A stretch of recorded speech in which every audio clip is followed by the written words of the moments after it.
Statements by members. The Honourable Member for Vancouver Kingsway. Mr. Speaker, Canadians sent us here to tackle the pressing issues they're facing and improve their lives. They want us to strengthen Canada and create a brighter future for our children.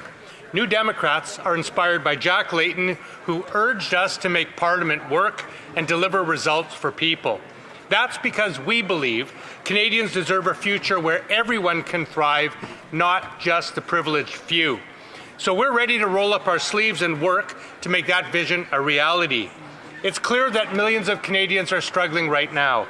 But instead of offering solutions, the Liberals are demanding sacrifices from workers while handing out billions to the wealthiest individuals and most profitable corporations. They're slashing services and cutting thousands of family-sustaining jobs amid a jobs crisis. New Democrats are ready to offer a different approach with positive, constructive policies to build a stronger country and a fairer society. Honourable Member for South Shore St. Margaret's.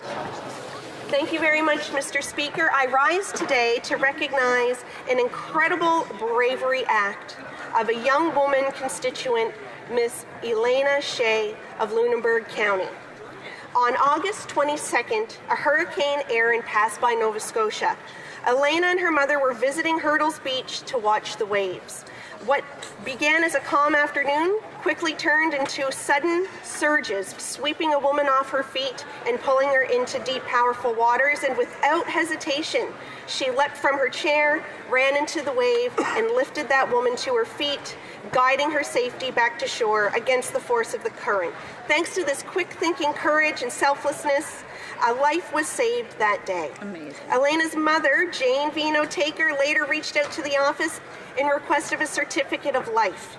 Elena Shea is an inspiring example of courage and compassion in our community, and we are proud to recognize her bravery here today. Thank you, Mr. Speaker. The Honourable Member for Bow River. Mr. Speaker, as we enter the Christmas season and celebrate the birth of Christ, Canadians are reminded that this is a time not only of celebration and hope, but of compassion and grace. Across our communities, local food banks and charities are working tirelessly to ensure that no family goes hungry and every child feels the joy of Christmas. Their work reflects the best of who we are: generous, caring, and grounded in faith and service. Across my riding in Bow River, charities are ensuring that families and children have the support they need this season. The Whelan County Food Bank Holiday Food Drive is helping local families, while St. Joseph's Parish in Vauxhall is once again setting up its angel tree to collect gifts for the Vauxhall and Area Food Bank. Matthew reminds us, whatever you did for one, for the least of these brothers and sisters of mine, you did for me. Let us support these efforts. Let us also ensure that government policy respects and empowers faith-based charities and parishes whose missions lift up the most vulnerable in our communities. Hear, hear, hear. The Honourable Member for Humber River Black Creek. Thank you very much, Mr. Speaker. I recently met with Riverside Natural Foods, a proud constituent company headquartered in my riding and a leader in Canada's organic food supply chain. Known for its Made Good brand, Riverside exemplifies the innovation and collaboration that connects farmers, processors, and consumers, and the power of organics to link people to the food we eat and the planet that we share. Riverside is growing by 30 to 40% annually and uses 95% organic ingredients, ideally Canadian grown. A new national report confirms that organic production boosts farm profitability, lowers greenhouse gas emissions, and sustains soil health and biodiversity. Yet the United States spends 8 times more per acre on organics than Canada. I encourage all members to support the Canadian Organic Alliance and their Organic Action Report, a national policy framework to modernize regulations and grow markets. Thank you, Mr. The Honourable Member for Selkirk Interlake Eastman. Mr. Speaker, on the 4th Saturday of every November, Canadians join Ukrainians around the world to remember the Soviet-forced famine and genocide of 1932-33 called the Holodomor. Joseph Stalin's communist regime deliberately killed millions of people in Ukraine for being Ukrainian. Stalin wanted to exterminate their language, culture, religion, and identity. After eliminating the clergy, political leaders, academics, and farmers, he then weaponized food. To grasp the scale of this genocide in Ukraine, imagine stripping bare every grocery store, home, farm, fridge, and cupboard across Western Canada today, and then watching every man, woman, and child slowly starve to death. That is the horror millions of Ukrainians endured. Stalin and his Soviet thugs failed to Russify Ukraine then. Vladimir Putin and his Russian barbarians will fail in his Russification of Ukraine today. This week, as we remember the victims of the Holodomor, we stand with those fighting for Ukraine's very survival. May their memories be eternal. Vichnaya Pamyat.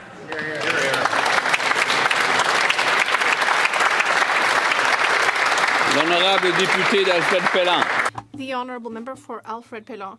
Mr. Speaker, I rise to recognize the 80th anniversary of Courrier Laval, a pillar of local media and an essential part of Laval community life.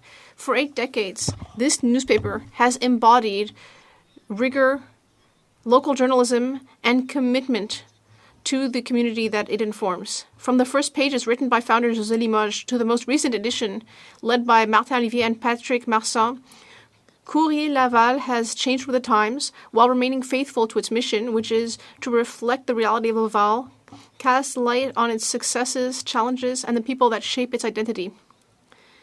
Today, information circulates with a great deal of speed and urgency, so local media like Courrier Laval are essential to preserve our culture, our democracy, and to bring people together. I'd like to congratulate the entire team for these 80 years of service, loyalty, and passion. Thank you. The Honourable Member for Okanagan Lake West, South Kelowna. Keith Tom lived his life with purpose and left us a lasting legacy in Peachland and all of us that knew him. Known to many as Papa Tom, he could light up a room, whether through music or a smile. As a dedicated municipal councillor and deputy mayor, Keith embodied kindness and service, and he raised thousands for food banks during the pandemic and honored our veterans, including his father, on his last visit to Holland. That pride showed in small gestures. At our last breakfast, he shared stories of retracing his father's steps in the liberation of the Netherlands, and he gave me this tie, the official tartan of British Columbia, and I wear it today in his honor. These small acts of kindness were part and parcel to Keith. My condolences go to his wife, Mary Lynn, his children, Fiona, Andrew, Rachel, as well as Charles, Alexander, and Matthew, and their families. I join with Peachland Mayor and Council in grieving. The district has suggested donations to the Peachland Food Bank, a cause Keith has championed. Keith believed in giving back and lifting others up. Let's honor his legacy by doing the same. Rest in peace, Papa Tom. The Honourable Member for South Surrey White Rock. Mr. Speaker, on November 21, we mark World Fisheries Day and recognize the vital role that sustainable fisheries and healthy oceans play in our local economies and to our shared future. Coastal communities across our country rely on the ocean for their livelihoods. For generations, it has defined our culture and our identity. Canada is known around the globe for our world-class seafood and our healthy oceans. Budget 2025 strengthens Canada's capacity to safeguard our coastlines and grow our fisheries through supporting small craft harbors and strong measures to grow our economy and expand our markets. These investments will build a more resilient industry, healthier oceans, and stronger fishing communities. On this World Fisheries Days, let's recognize how important they are to all Canadians. Thank you, Mr. Speaker. The Honourable Member for Cambridge. Mr. Speaker, crime is escalating and families and workers in my community are paying the price. In Cambridge, families sleeping in their beds and workers in retail and service jobs are now facing violent criminals. Just this week, a smash and grab at Canadian Tire, an armed jewelry store robbery at the Cambridge Centre, and gunshots fired at a family home. Imagine being a retail worker wondering if today is the day masked criminals storm in with weapons. Innocent employees looking to earn a paycheck and feed their families. And now, nowhere feels safe, not at home and not at work. My community is done waiting. They are speaking up loudly. They're flooding my email. They expect the government to protect them, not be easy on criminals that terrorize their streets. But what do they get from this Liberal government? Half measures and a weak justice system where criminals roam free. Mr. Speaker, Cambridge has a message for this government. Enough with the soft on crime approaches that put criminals ahead of Canadians. They're asking the government to stop the revolving door of crime and bring back consequences to protect our community. Hear, hear. L'honorable député de Berthier-Masquinongé. The Honourable Member for Berthier-Masquinongé. Mr. Speaker, the Mauricie region recently lost a pillar, Jean-Paul Diamond. For many years, he worked hard to serve his community and region. He was involved in the Association for Persons with Disabilities, the Speckled Trout Festival, and the Festival des Neiges. And Mr. Diamond also played an important role in the world of politics. He was first a municipal councillor and then mayor in Saint-Alexis-des-Monts. He then became a reeve in Masquinongé for around a dozen years, after which he represented the region in the National Assembly of Quebec. Beyond politics, we recognize the sincere commitment and loyalty of Mr. Diamond, who always worked hard to develop his region and to improve the lives of his fellow citizens. I would like to send my most sincere condolences to his loved ones. The entire community is losing a leader in Mr. Diamond. Thank you, Mr. Diamond. We will remember. L'honorable député de... The Honourable Member for Terrebonne. Mr. Speaker, on November 18, 1803, at the Battle of Vertières, an entire people stood up to overthrow the colonial order and affirm equality between black and white people and between all men and women. That day, Haiti wrote an essential page in the universal history of freedom. And now, the Grenadiers, the national Haitian soccer team, have qualified for the 2026 World Cup, which will be held here in Canada. The hard-working, proud, and resilient Haitian people are offering us a new victory, a new reason to celebrate. This will enable us to enjoy glorious moments not only for sports, but also for memory, hope, and the entire Haitian diaspora. I'd like to sincerely congratulate Monique André from the Haitian Soccer Federation, as well as the entire team, both coaches and players, for this remarkable gift to the Haitian people. Mr. Speaker, tout pour you. The Honourable Member for Oshawa. Mr. Speaker, this Liberal government is the most expensive in Canadian history. Food prices are rising 40% faster here than in the United States, crushing workers, families, seniors, and young people. Today, Simcoe Hall Settlement House in Oshawa shared heartbreaking news. Families who have never needed help before are now walking into the food bank. Even longtime donors can't give anymore because they're now struggling just to get by. One mother said her kids sometimes miss school because she can't afford to pack a lunch. Yet instead of giving parents real relief so they can afford to feed their own families, the Liberals point to a national food program that does nothing to fix the affordability crisis at its root. Even while families struggle, Liberals hiked the industrial carbon tax, making food, farming, and groceries even more expensive. How many more families will be forced to line up at food banks before the government finally admits to the dire reality? The Honourable Member for Burlington. Canada should be the best place in the world to be a child and to raise a child. On National Child Day, I reflect on the many steps we have taken to make this a reality. Introducing in the last decade the Canada Child Benefit that has lifted 500,000 kids out of poverty. Creating a national childcare program that is setting our kids up for success and enabling parents to stay in the workforce. And the creation of a national school food program that is feeding 400,000 kids in Canada. And while these are good and necessary steps, there is still so much more we can and must do to provide the best start in life for our Canadian children. One such area we need to tackle is the increasing harms our children are facing online, including cyberbullying, exploitation, grooming, and AI-generated abuse. Children's organizations, parents, and kids themselves are sounding the alarm. Today, let's commit to tackling these new and emerging issues because all of our nation's kids deserve to live in safety and with...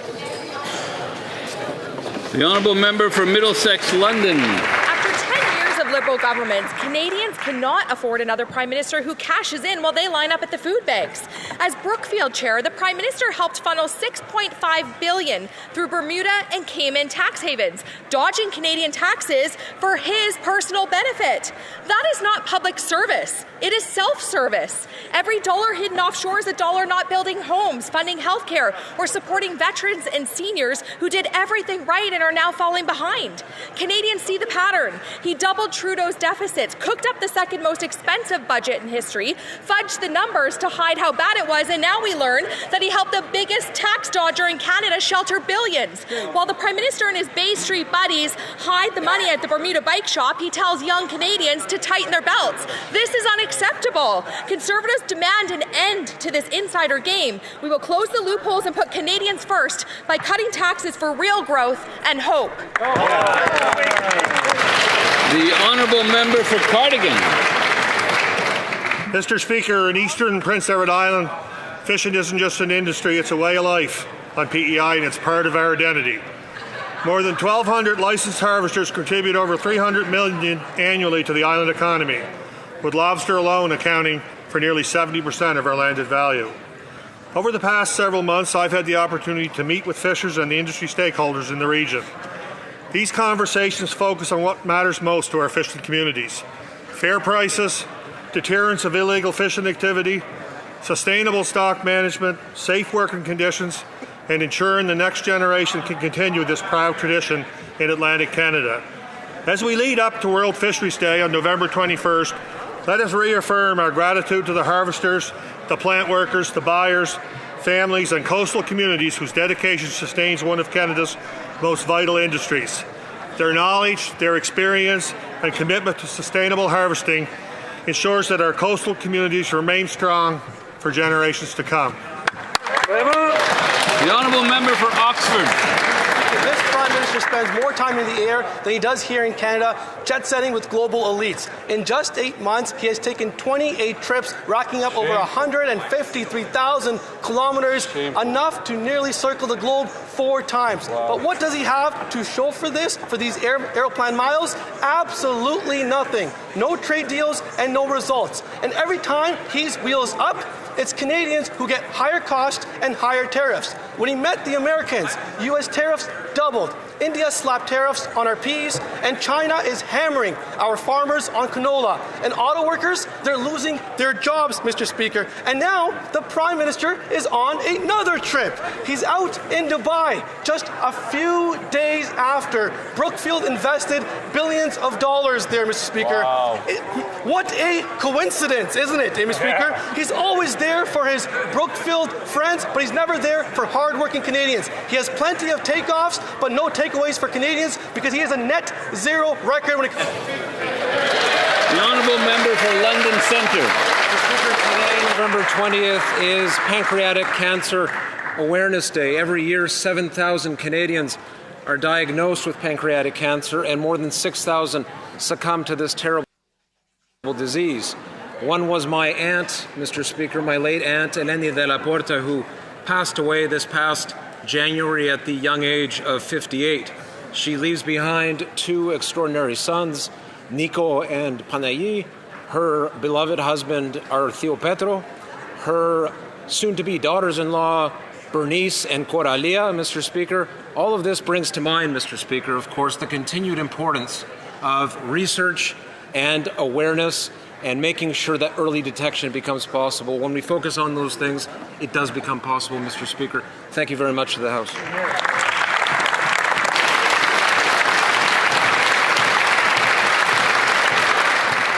Oral questions. Questions orales. The honourable member for Regina Capel.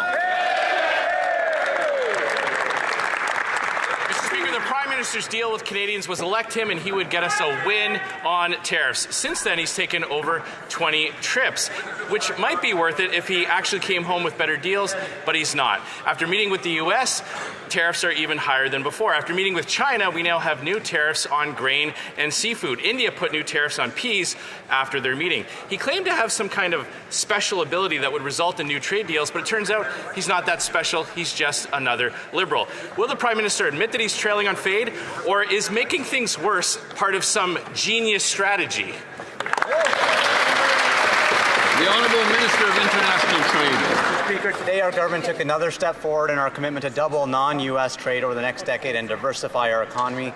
While in the UAE, the Prime Minister signed a foreign investment promotion and protection agreement to create a more predictable environment for two-way investments. And we launched negotiations for Canada-UAE Comprehensive Economic Partnership Trade Deal. This agreement would cut tariffs, remove trade barriers, and expand market access for Canadian exporters. With a signed FIPA and launch of CEPA, we are opening doors, creating new markets, and creating opportunities for Canadian workers and businesses, Mr. Speaker. Member for Regina Capel. That's such a typical Liberal, eh? Things are always just about to start getting better. Meanwhile, actual tariffs keep going up. Now, one way to increase trade with other countries would be with a pipeline to British Columbia's west coast. But the Liberals killed Northern Gateway in 2016, resulting in billions in lost opportunities for Canadian workers and businesses. Now there's talk of reviving that pipeline, but of course, if the shipping ban stays in place, no one will be able to actually export what comes through the pipe. The Liberals made it illegal to ship Canadian energy off Canada's west coast. Does that law also ban U.S. tankers from traveling through the same area? The Honourable Minister of Natural Resources. Mr. Speaker, Canada has a tremendous opportunity to be a leading energy superpower. This government was elected to deliver nation-building projects, strengthen our economy, reinforce Canadian autonomy, advance Indigenous prosperity while contributing to clean growth. We are working with all the provinces, including Alberta, to achieve these shared objectives. The federal government has been engaged in constructive talks with the government of Alberta, and we will have more to say in a few weeks. The Honourable Member for Regina Capel. Again, after 10 years, we're just on the cusp of things all coming together, Mr. Speaker. But I can answer the question that the Minister didn't answer himself. The answer is no. While the Liberals have made it illegal for Canadian companies to load Canadian ships with Canadian oil, U.S. tankers can continue to travel off BC's coast and take their oil to countries around the world. As we speak, the U.S. crude oil tanker California is traveling from Tacoma to Alaska along that west coast. Why are the Liberals keeping in a law that prevents Canada from exporting our oil while U.S. tankers travel through the exact same place?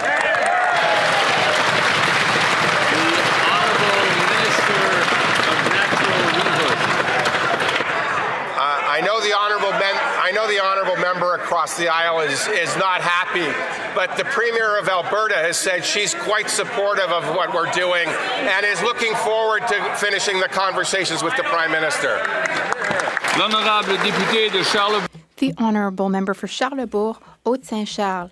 Mr. Speaker, since the Prime Minister took office, he has made over 20 international trips under the guise of wanting to make Canada wealthier, but he has accomplished the complete opposite. During his 4 trips around the world, Donald Trump's tariffs have doubled, tariffs on aluminum are at 50%, tariffs on lumber have tripled, and thousands of Canadians have lost their jobs. Every time he travels, we're slapped with new tariffs. Can the Prime Minister put his passport away so he can stay in Canada and take care of Canada? The Honourable Minister of Canada-U.S. Trade. Mr. Speaker, our colleague knows full well that our government was elected to take care of trade with other countries around the world. We have a very ambitious plan. That's the plan Canadians voted for during the election. My colleague may be a bit confused. Often, a government leader travels, for instance, the trip to the United Arab Emirates, where, good news, we signed a very big, important deal with that important investor, and we will continue to work for the Canadian economy. The Honourable Member for Charlebourg, Haute-Saint-Charles. Well, you were elected under false pretenses. You said that you would fix things with Donald Trump, and they've totally failed, Mr. Speaker. Meanwhile, there are issues with the Canada Revenue Agency. The cost of bureaucracy in Canada has risen by over 80% since the Liberals came to power, and now there are hundreds of thousands of Canadians who can't access their files online. Nearly 1 million Canadians can't access their files online. Callers to the CRA are receiving false information. The minister said that he would fix that. Can he update us on his progress? The Honourable Minister for Government Transformation. Thank you, Mr. Speaker. I'm happy to inform my colleague that, as was announced by the Finance Minister in the fall, we have a 100-day plan to ensure that Canadians receive reliable, accurate, quick service from the Canada Revenue Agency. We doubled call centre capacity at the CRA. 10% of Canadians Canadian callers get an answer within 10 minutes, and no one has to call the CRA to access their file anymore. Everyone has access to their file, so the Minister of Finance's plan is working well. Thank you, Mr. Speaker. The Honourable Member for Charlebourg, Haute-Saint-Charles. Sure, well, let's talk about that then. Former Minister Diane Leboutillier in 2015 made cuts, and they just cut at the CRA. But it gets worse, Mr. Speaker. Canadians every day visit us in our riding offices to tell us about the problems they're having with the CRA. Sometimes they cry. They say, we can't access CRA services. I'm trying to handle things with my taxes. I had to try 4 times before we was able to fix things. So can the government acknowledge that this is an emergency situation? It's very serious. And can they fix the mess at the CRA? The Honourable Minister, that's exactly what we're doing, Mr. Speaker. We acknowledge that Canadians have the right to quick, accurate, reliable CRA services, but now the portal is working. Also, as for calls, 10% of callers have access to support agent within 15 minutes, and we fix the problem of people not accessing their files. Thank you. The Honourable Member for Saint-Jean. Mr. Speaker, the Prime Minister had 2 choices this week. First choice, go to Brazil to COP30 and show that he's not completely giving up on the fight against climate change. Choice number 2, go to the Middle East and make deals with petro-monarchies. What did he choose? The petro-monarchies. Just like he chose oil companies in the budget by offering them billions in tax credits and exempting them from a cap on their greenhouse gas emissions. And to think that before the Prime Minister got into politics, he promoted green finance. Does the Prime Minister realize that by betraying his values, he's also betraying the former director of Équiterre, who sits to his right? The Honourable Government House Leader. Mr. Speaker, the Prime Minister did indeed have a choice regarding what to do this week. What did he choose? He chose to be here in the House 2 times to vote for our historic budget. It's historic for Quebecers. It's historic for Canadians. This Prime Minister will always act in the best interests of Canada. He will always act to get good opportunities for Canada. He will always work to build and to improve opportunities for Canada, and especially for Quebecers, Mr. Speaker. The Bloc Québécois should do the exact same. The Honourable Member for Saint-Jean. Mr. Speaker, while the Prime Minister boycotted the Conference of Parties to meet with sultans in Abu Dhabi, Canada received a volley of criticism. Nearly 2,000 organizations from around the world awarded Canada the Fossil of the Day Award for backtracking in the fight against climate change. Canada is a world champion of pollution. Interestingly enough, the last time Canada received the Fossil Award was in 2014. We remember that at that time, the Canadian Prime Minister was also boycotting the COP. It was Stephen Harper at the time. Is this a coincidence? Or is this because the Liberals are setting us back 10 years? The Honourable Government House Leader. Mr. Speaker, the United Arab Emirates are among the top investors in renewable energy, among the top investors in the world. The Honourable Member for Repentigny. Mr. Speaker, the Prime Minister is true to his kind in snubbing the Conference of Parties to meet with petro-monarchies. Because what is Canada? It is a petro-monarchy. That's Canada's identity. Canada received a Fossil Award at the COP. Just like other petro-monarchies, Canada ranked 61st out of 67 countries in the Climate Performance Index alongside petro-monarchies. And today the Liberals again want to backtrack and work with Alberta to build a new dirty oil pipeline. That's Canadian identity, Mr. Speaker. But the Minister of Canadian Identity, meanwhile, he didn't used to support that. So how can he support it today? The Honourable Minister of Environment and Climate Change. Mr. Speaker, I was there at the Conference of Parties. I met with environmental organizations from around the world. They told us that Canada has an important role and is playing an important role in fighting climate change and bringing countries together. Not only that, but we are building Canada strong. We are working with other countries who want our clean green energy. We have clean energy to sell, and we are ready to make those deals. Calgary, Midnapore. In 2006, 2006, the Harper government saw the need for an independent parliamentary fiscal watchdog, and boy, were they right. In his budget brief last week, the PBO reminded the Prime Minister of the Liberals' own words just last November, that reducing the federal debt to GDP ratio over the medium term is key, not only for fiscal sustainability, but also to preserve Canada's AAA credit rating. Well, less than a year later, and the alarm bells are ringing. How many more times does this Prime Minister need to be reminded to rein in his spending of taxpayers' dollars? The Honourable Government House Leader. Mr. Speaker, earlier today in this chamber, the member for Calgary-Midnapore said the Prime Minister's loyalty was not to Canada or to Canadians. That is a direct shame. I would invite her to retract that statement at this very time. Apologize. Why, she's right. The Honourable Member for Calgary-Midnapore. The Prime Minister's costly credit card budget loads reckless spending today on tomorrow's taxpayers. Mr. Speaker, from the top. Something an economist should know. After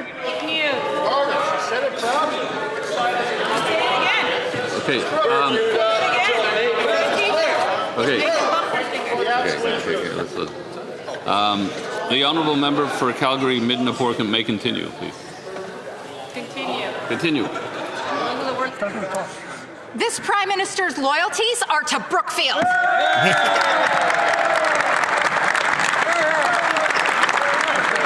The Prime Minister's costly credit card budget loads reckless spending today onto tomorrow's taxpayers, something an economist should know. After 10 years of these Liberals, Canadians are being forced to put nearly 50% more of their personal expenses on credit cards, a result of Liberal financial failures. Fitch Ratings has warned that because the Liberals are ignoring their own fiscal... Okay, come on. The Honourable Government House Leader. Mr. Speaker, I don't think debate in this chamber is served by challenging a Prime Minister who has stood up for public service in Canada, challenging his patriotism or his service to his country. I know that member doesn't believe those things. I would invite her to restrain her comments with respect to the Prime Minister's feelings about the country and about the people that he serves, and I would once again invite her to retract those comments. The Honourable Member for Regina Luban. After 10 years of reckless spending by these Liberals, Canadians have forced to put 50% more of their expenses on credit cards since 2015. It's so bad that the budget watchdog has condemned the Liberal spending, saying, and I quote, "It's unsustainable and shocking." When will the Prime Minister finally put an end to his out-of-control spending spree so Canadians can put food on their table? The Honourable Secretary of State for Financial Institutions. Mr. Speaker, on one side of the House, we have continued, tired, old rhetoric.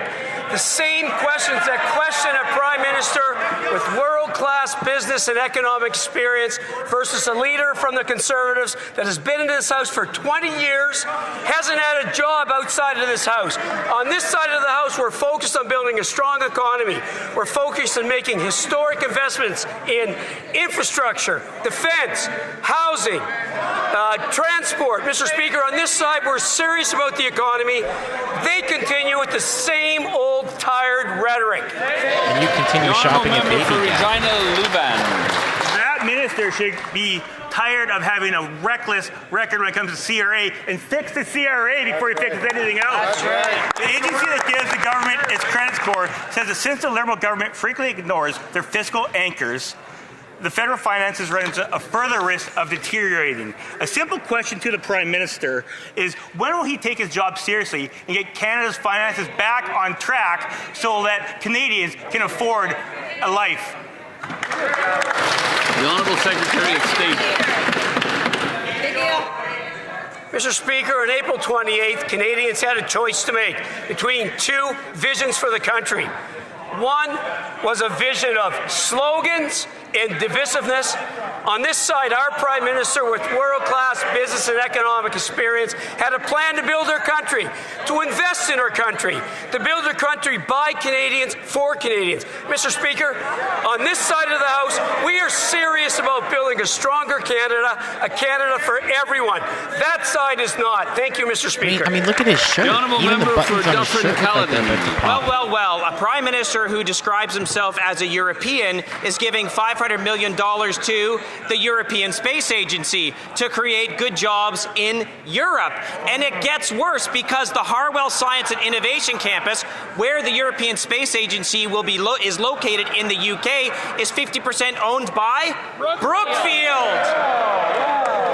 Rather than focusing on lining the pockets of Brookfield and not ripping off Canadian workers, why don't they invest in Canada? Here. How is that not a conflict of interest? The Honourable Parliamentary Secretary, the Minister of Industry. Mr. Speaker, it's unfortunate that the other side doesn't recognize the key role that space investments play in our country, in our national innovation, especially in a critical year for Space for Canada, where we're spending not one but two astronauts into space. This is an incredibly exciting time for Canada and Canadians to be inspired by the potential of space and space in our economy, and I hope the other side reconsiders their opposition to this. In our economy, you mean the European Union's economy. It's an incredibly exciting time if you're a shareholder in Brookfield right now, let me tell you, with all the slimy contracts that these guys are giving to companies affiliated with Brookfield. Meanwhile, we have 2.2 million Canadians lining up at food banks. Meanwhile, we have a 6.9% unemployment rate. And what do they decide to do? Invest $500 million to give jobs to Europe. How is the priority of this government to give jobs to Europeans when there's a 6.9% unemployment in Canada and 2.2 million people using a food bank? Justify that. The Honourable Parliamentary Secretary. Thank you, Mr. Speaker. You know, when it comes to the most innovative things that we can do as a country, we often do them together and with other countries. So, for instance, a former member of this House, a former minister in this former government, the Honourable late Marc Garneau, he went on an American spacecraft, and there was a key piece of Canadian technology that was deployed as part of that, the Canadarm, a piece of technology on which we should all be proud on both sides of this House. So as we continue to cooperate with our European partners on this, let's see the bigger picture and see how the benefits can come to Canada with this investment. The Honourable Member for Louis Saint Laurent, Akiawinrak. Mr. Speaker, for the past 10 years, since the Liberals took office, bureaucracy has ballooned by 80%, yet quality of public services has not improved in tandem. In fact, 950,000 calls were made to the Canada Revenue Agency last year because Canadians could not access online CRA services or their own files. That's the result of 10 years of Liberal management and government. It's the same in my county and in my riding, and I'm sure it's the same in all of the members' riding offices. There are dozens of calls each week to our riding offices from constituents who are struggling in dealing with the CRA. That's the situation after 10 years. Why aren't they fixing it? The Honourable Minister of Government Transformation. Mr. Speaker, it's true that the situation at the CRA was unacceptable, so our government took swift action to deliver quick, effective, reliable service to Canadians. And now our plan is working. It's true. We have doubled call center capacity. Now 10% of callers receive a reply within 15 minutes, and all Canadians have access to their MyCRA account online without having to call the CRA. So our plan is working, and there's the proof. Thank you, Mr. Speaker. The Honourable Member for Drummond. Mr. Speaker, the Minister of Heritage doesn't care at all about private media. There were 800 layoffs at Québecor. The minister stands idly by. Cogeco and Bell Media call for help. The minister won't lift a finger. He's as indifferent to the media crisis as the Prime Minister is to the climate crisis, Mr. Speaker. Does the minister realize that his indifference and stubborn refusal to support private broadcasters worsens the media crisis? The Honourable Minister of Identity and Canadian Culture. Mr. Speaker, I have the utmost respect for my Bloc Québécois colleague, but the Bloc is acting like a firefighter who sets fires and then puts it out themselves. They say, oh, there's a fire, but then they are throwing oil on the fire. How so? Well, they voted against our budget, which would give $38 billion to local media, $150 million to Radio-Canada CBC. That would help media across the country. That would help with local culture and content production in Quebec and throughout the country. What did they do, Mr. Speaker? They voted it down. The Honourable Member for Drummond. Well, this is a former environmentalist speaking. Very interesting. Now, the government just scrapped the digital services tax. It could have funded a fund to support diversity of information and Quebec culture. The government isn't doing a thing for private broadcasters, and when the government is asked about it, they reply, oh, well, we're funding the public sector, as if the broadcasting system were only public, and too bad for the private sector. This prompted columnist Yasmin Abdel-Fadel to say that the minister spat on TVA artists who lost their jobs. What will it take for the minister to jump to action and help private broadcasters? The Honourable Minister. Mr. Speaker, in the budget tabled by my colleague, the Minister of Finance, there are tax credits for local journalism. The Bloc voted against it. There are initiatives for local journalism. The Bloc Québécois voted against that, Mr. Speaker. In the budget, there's $150 million for our public broadcaster. The Bloc Québécois voted nay. That's the biggest content producer of culture in Quebec. The Bloc Québécois voted against that. How do they have the gall, the nerve to rise in this place and tell us that we're not supporting journalism, that we're not supporting Quebec culture? That is outrageous, Mr. Speaker. The Honourable Member for Mégantic-L'Érable-Lobinière. It's no secret we are dealing with the most costly government in Canadian history. Each and every dollar that this Prime Minister spends without any restraint, Mr. Speaker, means that there's no more money in Canadians' pockets. Canadians are dealing with food insecurity. What does that mean, Mr. Speaker? It means that Canadians cannot afford groceries. In this budget, the Prime Minister chose to increase the price of fuel with hidden taxes. Why does the Prime Minister want to make food even more expensive for Canadians who are already struggling to pay for it? The Honourable Minister of Government Transformation. Thank you very much, Mr. Speaker. It's always so fascinating to hear the Conservatives in question period day after day repeating the same talking points, the Conservative leaders' talking points. They're talking about imaginary taxes. Yet when it comes to voting for a tax break of $22 billion for 22 billion Canadians, or a school food program for vulnerable Canadians, when it comes to investing in defense, when it comes to investing in productivity, infrastructure like the Port of Quebec, the Port of Saguenay, investing in defense, investing in industry like the Davie shipyard in Quebec, they are absent. They don't vote for any of that. It's really shameful, Mr. Speaker. Thank you. The Honourable Member for Mégantic-L'Érable-Lobinière.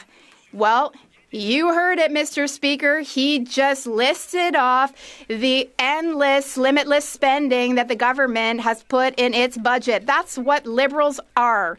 Meanwhile, more and more Canadians have to use their credit cards to feed themselves. They have to eat on credit. They have to empty their bank accounts to have to eat.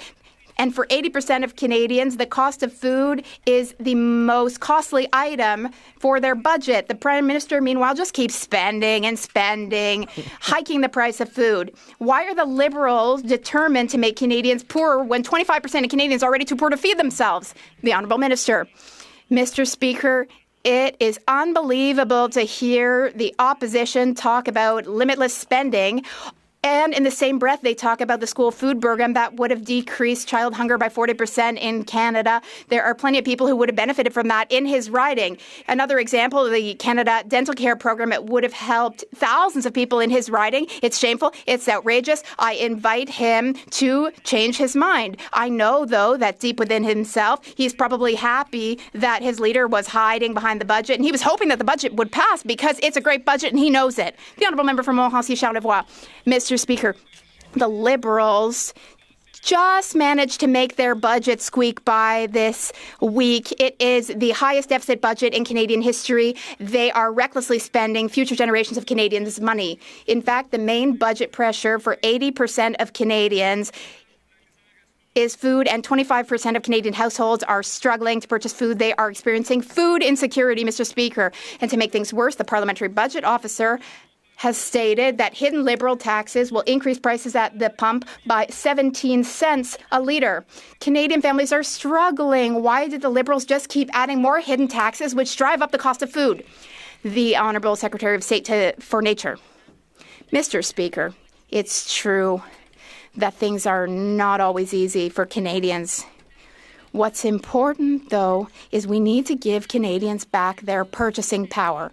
In order to do so, we are supporting Canadians in a host of ways. We are supporting families. We are supporting through the Canada Dental Care Program, Pharmacare, the School Food Program. These are all examples of how we are giving Canadians back their purchasing power.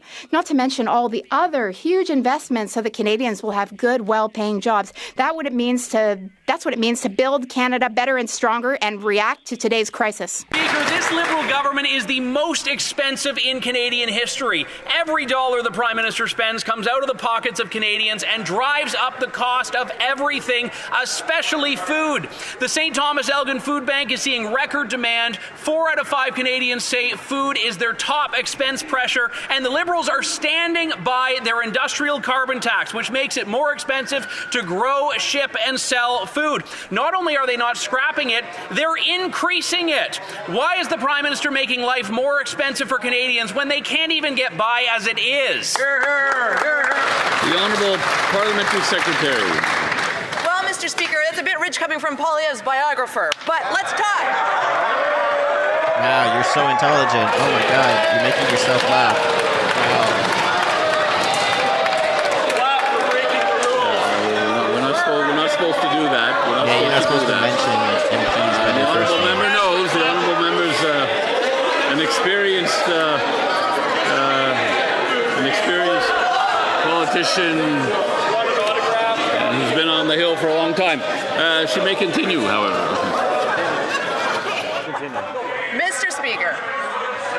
Mr. Speaker, let's talk about 2 of the main areas of costs for families. Let's talk about taxes and let's talk about housing. This budget cuts taxes for 22 million Canadians, bringing the basic tax rate down from 15 to 14%. This is a major tax cut. It's about $5 billion a year in tax relief for Canadians. 85% goes to the lowest income tax brackets alone. And then on housing, Mr. Speaker, we're making the biggest investment in housing in Canadian history. We are building up the supply of homes, bringing... The Honourable Member for Elgin, St. Thomas, London South. Thank you, Mr. Speaker. I appreciate the plug for my book. If the member read books instead of talking points, the country would be in a better place.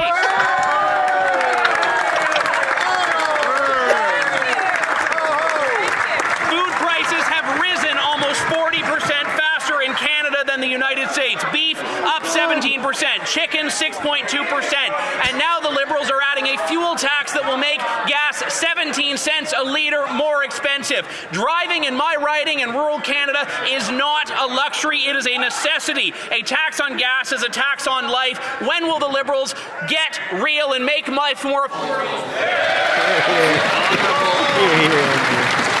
Honourable Parliamentary Secretary. Mr. Speaker, I think it depends on the types of books that a member might want to read.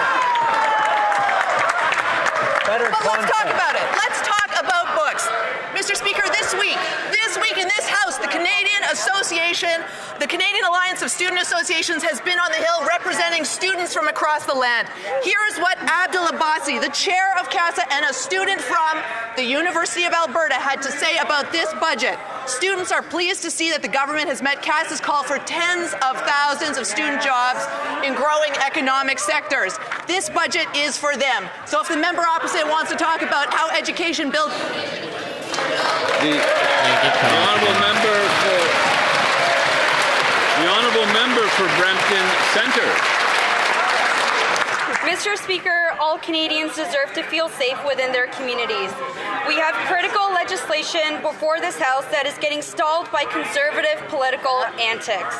Will the Minister of Public Safety tell Canadians what our government is doing to combat extortion, strengthen enforcement, and protect Canadians across this country? Thank you. Minister of Public Safety. Mr. Speaker, let me thank the member for Brampton Centre for incredible hard work and advocacy. Our government is taking real action to stop those who commit extortion, Mr. Speaker.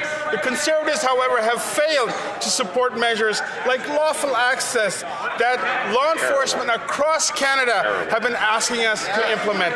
They won't support Bill C-2. They won't support Bill C-12. They won't support C-14. They won't support hiring 1,000 new RCMP personnel and 1,000 new CBSA officers.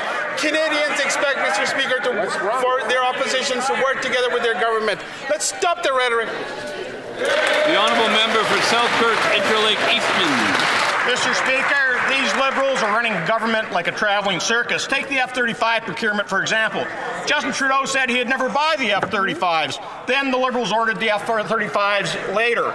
Now, this Prime Minister started another review. Then the Minister of National Defence said the review would be done by the end of last summer. But the Secretary of Defence Procurement says, wait, there's no rush. And meanwhile, nobody can figure out what the Ministry of Industry is actually doing. So, once and for all, when will this unnecessary review finally end? And who's actually in charge of buying fighter jets over there? The Honourable Minister of National Defence.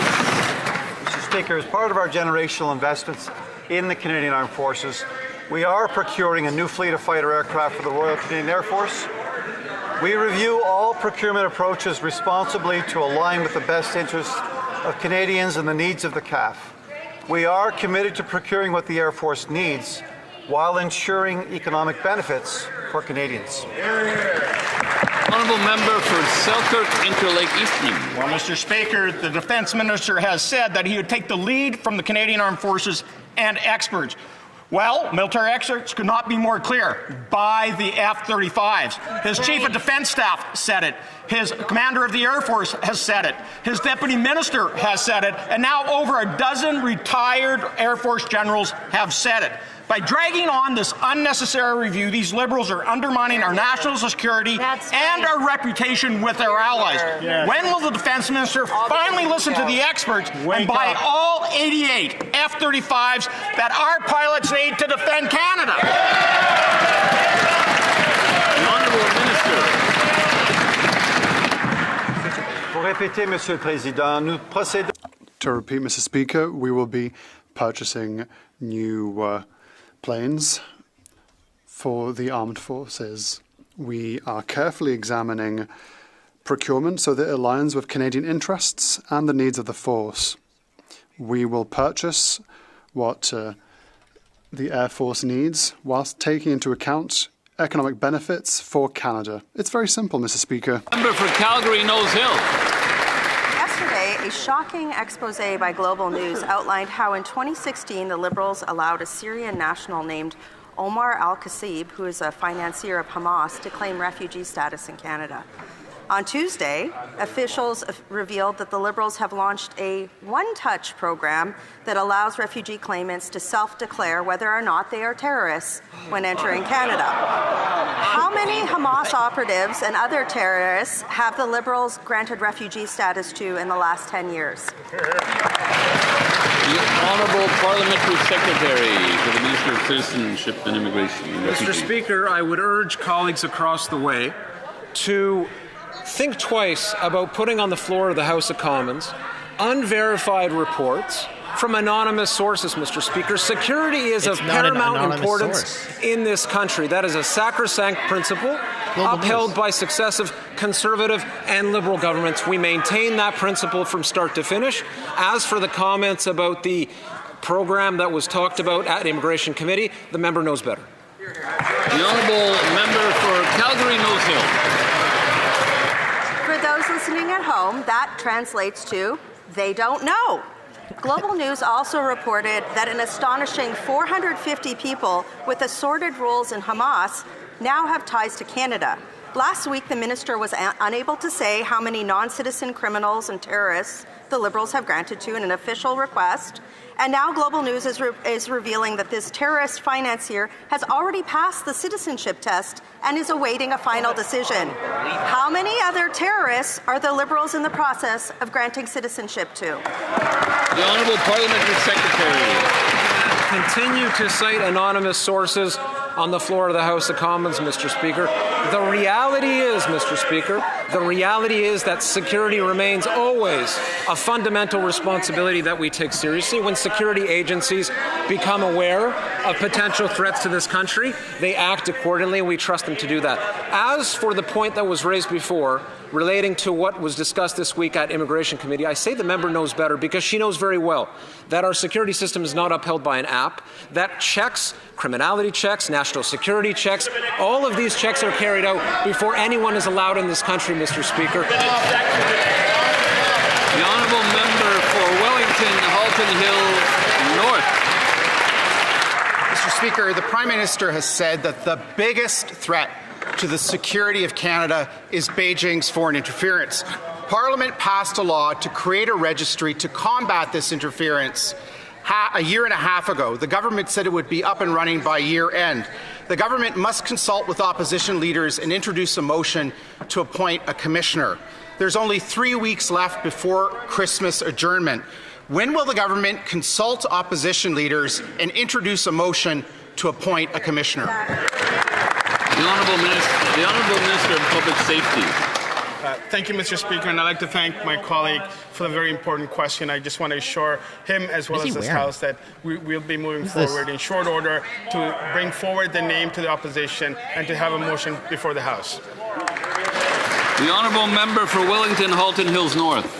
Mr. Speaker, last election, some candidates were vetoed for foreign interference and others were targeted. And CSIS Director Dan Rogers said just last week that China and Russia continue to target Canada. We've had one federal election without a registry, and we could have a second one at the speed that this government operates. So where is the sense and urgency in getting this registry up and running? Where are the speeds not seen in generations? Where are the consultations with opposition leaders? And where is the motion? Coming in short order. After 2 months. Mr. Speaker, let me take this opportunity to thank the men and women of CSIS in the work that they do each and every day to protect Canadians. I also want to once again assure my colleague opposite that we will be bringing forward a name in short order, and we will ensure that there's adequate consultation that comes before the House, Mr. Speaker. Honourable Member for Mission Matsqui Abbotsford. Thank you, Mr. Speaker. Extortion threats in British Columbia are up 481% since 2015. The Liberals voted against our Conservative plan a year ago that would have tackled this crisis with mandatory jail time and removing house arrest as an option for extortion with a firearm. Since their refusal to act, thousands of new extortion cases have exploded across Canada. What do the Liberals have to say to those businesses and victims of crime who have suffered due to their inaction? The Honourable Minister of Public Safety. Mr. Speaker, what we have to say to Canadians is that we have a bill in front of the House, Bill C-2, that has very important provision called lawful access that will ensure that crimes such as extortion is dealt with in an efficient and speedy manner, Mr. Speaker. This is what law enforcement across Canada, from Abbotsford to every part of the country that I've visited over the last 6 months, have been asking for. It is a bill, it is a component of the bill that's so essential. However, the party opposite has continuously refused to bring forward and to accept lawful access as a very basic principle of Canadian criminal law. The Honourable Member for Vaughan Woodbridge. Vaughan, York Region Police recently charged a local man with 4 counts of extortion. This is just one case among countless all across the country. In fact, extortion is up 330% since 2015 all across the country. And despite this, the current Liberal Minister of Justice voted against our Conservative plan to end the extortion crisis last year. A year, Mr. Speaker. They could have been proactive and supported our plan a year ago, and instead they waited for the fire to get out of control. So will they apologize to the thousands of victims who had to suffer because of their inaction? Yes. Here, here. The Honourable Government House Leader. Mr. Speaker, it's always funny when I get up in this House and I hear the critic for immigration talking about immigration, that when they systematically slap down any possibility of improving our immigration system prior to the last election. And now the member for Vaughan Woodbridge stands up and dares ask, what tools are we putting in place to prevent extortion? He's in the way. Tell the whip to get his boot off the neck of C2 so we can give lawful access provisions to our police to prevent, detain, arrest, and jail extortionists in this country. The Honourable Member for Calgary Skyview. Mr. Speaker, extortion in Canada has exploded by 330% since 2015. Canadians are being terrorized. People are dying. Homes are being sprayed with bullets. And what does the Liberals do? Nothing. Shame. In Calgary, a woman who was convicted in helping with extortion, walked away with just 6 months of house arrest, all because of Liberals' soft on crime policies. We presented our Conservative plan a year ago, and Liberals voted it down. What does Minister have to say to the victims for his inaction? Honourable Minister of Public Safety. Mr. Speaker, what needs to happen is that the rhetoric needs to stop from across the aisle.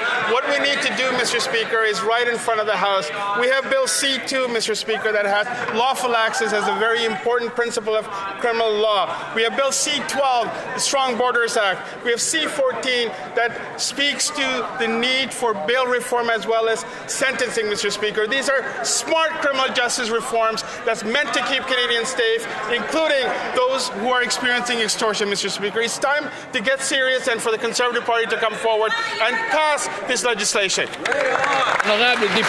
The Honourable Member for Rivière-des-Mille-Îles. Mr. Speaker, public transit is essential to reducing congestion, supporting economic growth and improving the quality of life for Canadians in urban centres from coast to coast to coast. Last week's announcement regarding the REM represents an important step in my riding towards sustainable transportation and improved mobility in the Greater Montreal area. Can the Minister inform the House how this project will strengthen public transit and support our broader efforts to build a cleaner and better connected future for Canadians? The Honourable Minister. Mr. Speaker, the announcement on the REM is a significant step forward for sustainable transportation in Montreal, but also for Quebec as a whole. The inauguration of the Deux Montagnes branch will transform the way more than 170,000 people, families, workers and students travel every day. There will be major economic benefits, including the creation of 1,000 permanent jobs in the long term. It will also reduce greenhouse gas emissions by 100,000 tonnes per year. This is an ambitious project worthy of Quebecers and worthy of a strong Canada. The Honourable Member for Newcombe-Willenbury. Look out, Mr. Speaker, there he goes again. It seems like the Prime Minister just can't wait to jump on a plane and leave the country and at any opportunity he gets. He's been everywhere, to the U.S. twice, then to Italy, Mexico, and Poland, Belgium, the Netherlands, and so many other countries, right across the globe, and now back to the UAE, and yet Canadians are worse off than ever as the cost of living skyrockets faster than the Prime Minister's air miles. Can the Liberals name one tariff that's been reduced because of all that travel? The Honourable Minister of International Trade. Mr. Speaker, we are taking a Team Canada approach to opening new global markets for Canadian workers and businesses. The member opposite should talk to Conservative premiers who applaud the Prime Minister's leadership on the world stage. Let me quote Premier Moe, "We welcome the Prime Minister's efforts to raise Canada's credibility in the international sphere." Premier Doug Ford thanked the Prime Minister for getting Canada out front. Now is not the time to retreat behind curtains like some of the members opposite do. It's time to lean forward and build Canada strong. Member for Newcombe-Willenbury. Speaker, it sounds like any progress on reducing tariffs for Canadians is still up in the air, just like the Prime Minister. 0 results and 0 tariffs removed, and that's not good enough. Not when investment in Canada is down $47.6 billion, when our country has the worst per capita growth in the G7, and when Canadians' families are struggling to eat, heat, and house themselves. Mr. Speaker, is this why the Prime Minister is always traveling? So he doesn't have to see the consequences his failures have brought on this country? That's right. The Honourable Minister of Artificial Intelligence and Digital Innovation. All right, instead of reading his air miles plan, why do you read the budget? The only word that the opposition seems to know is no. It's time. The Honourable Member should, I'm not going to comment on what I've read recently in the budget or not, but if he could go through the chair, he may continue. Mr. Speaker, I want to thank the honourable member for counting air miles instead of reading the budget, but I will say, Mr. Speaker, the only word the opposition seems to know is no. It's time to say yes to building Canada. It's time to say yes to the National School Food Program. They said no. It's time to say yes to building affordable homes. They said no. It's time to say yes to investing in our national defence. They said no. It's time to say yes and build Canada strong. There's the CBC reporter from Brookfield, air miles, I don't know. Mr. Speaker, every time the Prime Minister's wheels up, Canadian bank accounts go down.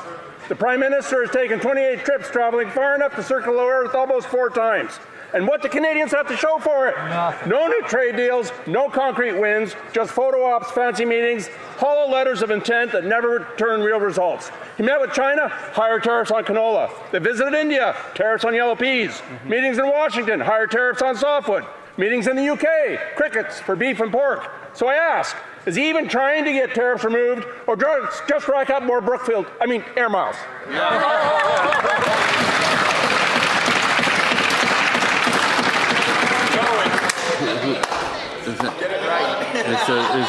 That was a question, wasn't it? I mean, okay, the Honourable Minister of International Trade. Canadians know that 2/3 of our economy is powered by trade. We're opening doors for Canadian products to reach new markets. We've signed new trade deals with Ecuador, with Indonesia. We wrapped up an investment agreement with the UAE. We're advancing negotiations with ASEAN, Philippines, and Thailand. And we have a bill before this House to expand our trade ties with the UK. We are laser focused on opening new markets for Canadian workers and businesses. Thank you, Mr. Speaker. Member for Spadina Harbourfront. Mr.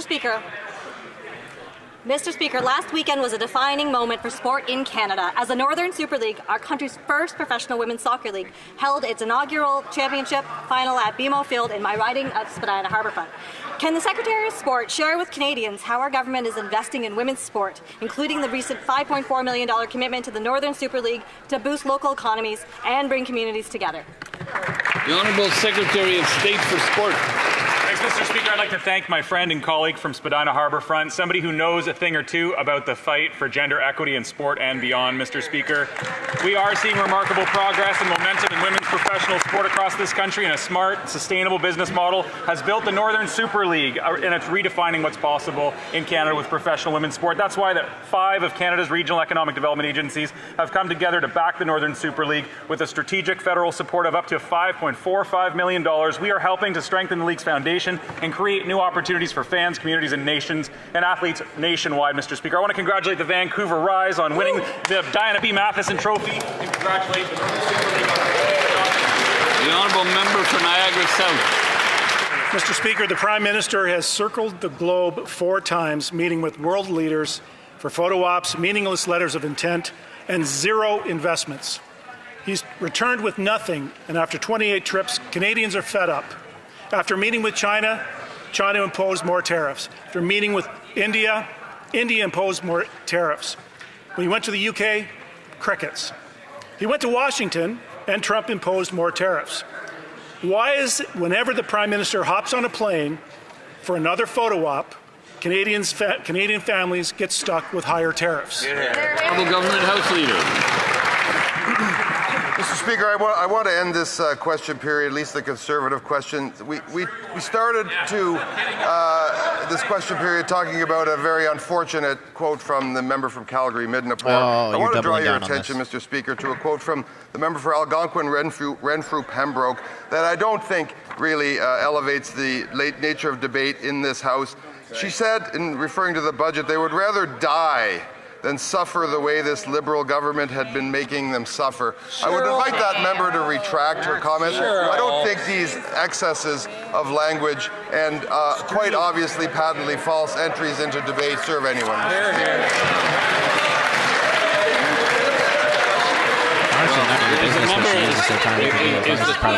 We'll have to deal with this afterwards.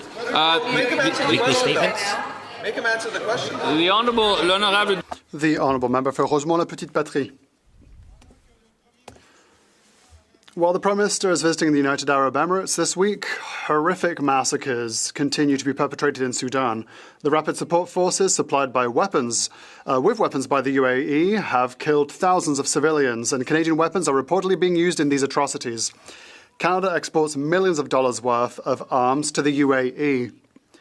Will the Prime Minister put an end to these arms deliveries and suspend Canadian defence cooperation with this country until it stops supporting the RSF in Sudan? Or will Canada... End of question inaudible for the interpreter. I don't know if I could be informed if the sound was cut part of the question. The sound was cut during part of the question.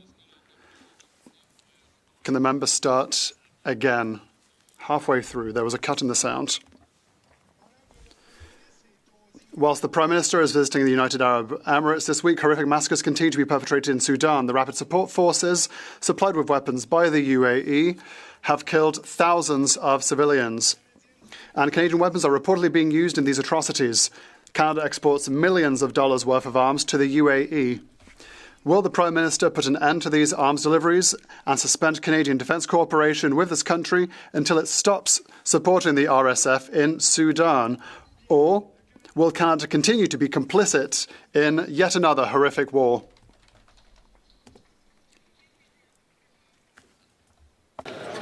The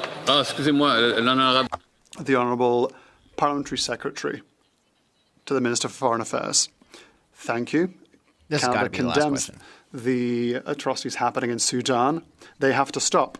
We are horrified by the recent attacks in Al-Fasher, and we condemn the presumed massacre of 2,000 civils. Everyone must protect civilians and must allow unfettered access to humanitarian aid. Canada will continue to support the Sudanese people, as it has done from the very beginning of the conflict. Thank you, Mr. Speaker. The Honourable Member for Nunavut. The government has legal obligations to First Nations children, but the minister has stopped doing the work. This inaction is costing children their lives. The National Children's Chief Commission is being ignored. The Liberals would rather pay lawyers to fight with First Nations children. Will the minister commit to permanently stop discriminating against First Nations children, or will she continue to make lawyers rich? And the Honourable Minister of Indigenous Services. Thank you, Mr. Speaker. First Nations children need to be guided by self-determination, and that is the pull that we are using to proceed with this work. I have on multiple occasions met with many people looking to serve and bring forward solutions for Indigenous children in community, and I think this is what I invite my colleague to do with me, is to find that path forward and respond to the urgency that is needed in this file for solutions that will deliver the proper care for children surrounded by their family, in community, in their own language, by those that care for them the most. Thank you. And that concludes question period.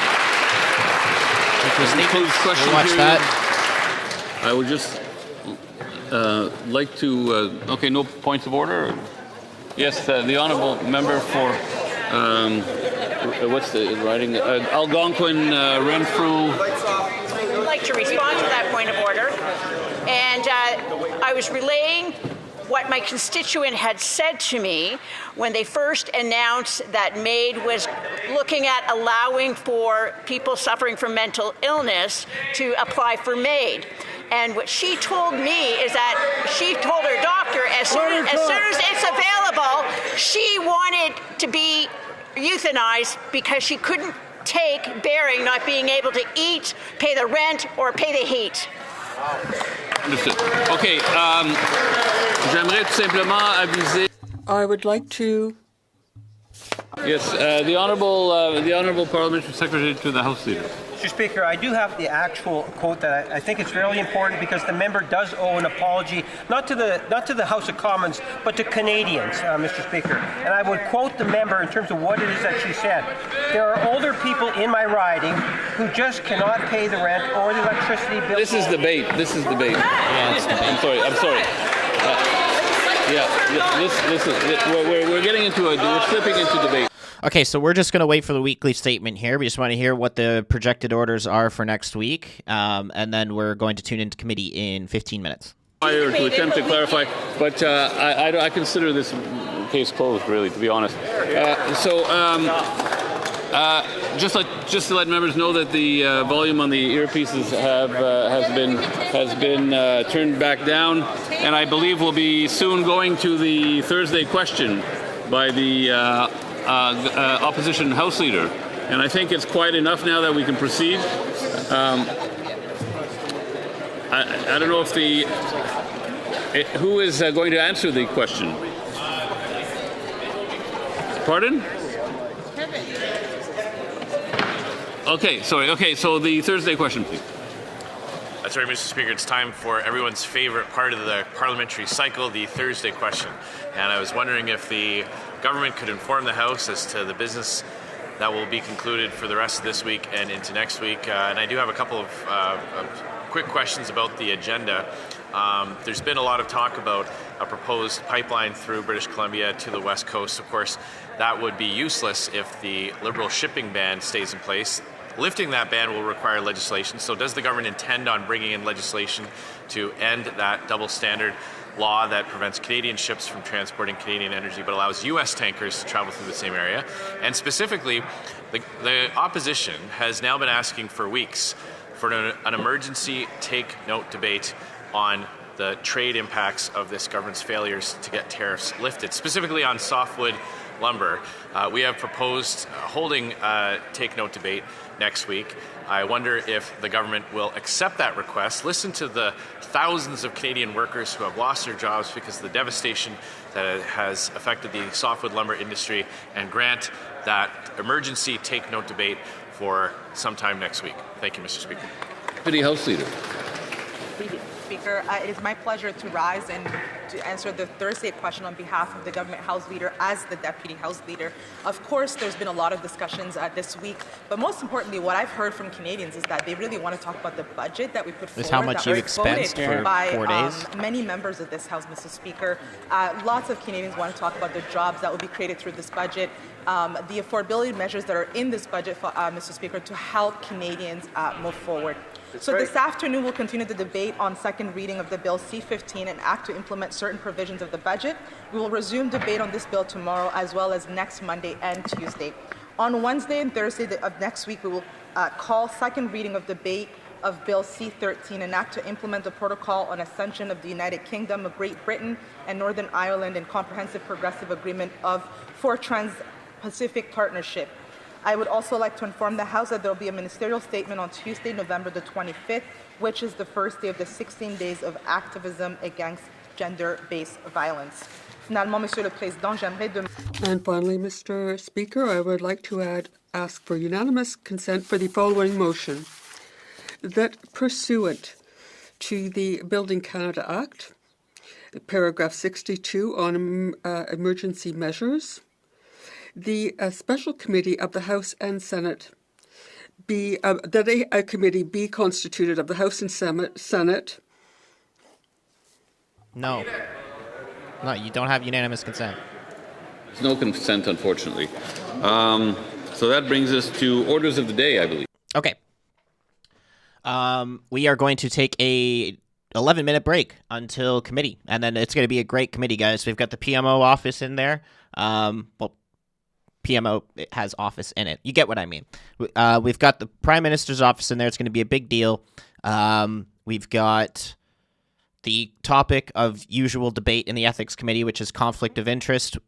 Some big hard hitters in there from the Conservatives, like Conservative MP Cooper, Conservative MP Barrett. Going to be really interesting. It was already pretty good the other day just with the Privy Council, so it should be even more spicy today with the Prime Minister's office because this is even closer. So yeah, we're going to tune into that. I put the link in chat quite a few times, but there it is again. So I will see you guys in 10 minutes. Thanks everyone for watching and tuning in. If you just want to watch for Question Period, we'll be live on Monday for Question Period. We don't go live on Fridays.